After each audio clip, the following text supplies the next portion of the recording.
आज माहेरची सुट्टी संपली. मन भरून आलं होतं. डोकं पण खूप दुखत होतं. तरीही मनावरून पॅकिंगला सुरुवात केली. प्रत्येक कपड्याबरोबर आठवणी सुद्धा बॅगेत जात होत्या. हे तर माझं ना खूप महत्वाचं सामान आहे. सावीचे पप्पा आम्हाला घ्यायला येणार होते. त्यांचीच वाट बघत होतो. मग सावीचे पप्पा आले. घरात पुन्हा थोडी लगबग सुरू झाली. मामाने आणि सावीने केक आणलेला खाल्ला. तो त्यांनी दोघांनी खाऊन घेतला आणि सावी झोपली. मग आम्ही जेवण करून घेतलं. आईने सावीला भरवलं. आईचं प्रेम कुठेही कमी होत नाही. मग मी माझी तयारी करून घेतली. निघायची वेळ जवळ आली आणि घरी गेल्यावर घरात किती पसारा असेल याचं टेन्शन तर वेगळंच होतं. सगळेच आम्हाला बाय बाय करायला आले होते. थोडा वेळ मध्ये थांबलो.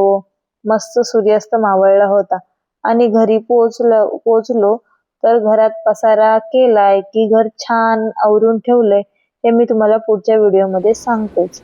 आता पुरतं बाय बाय.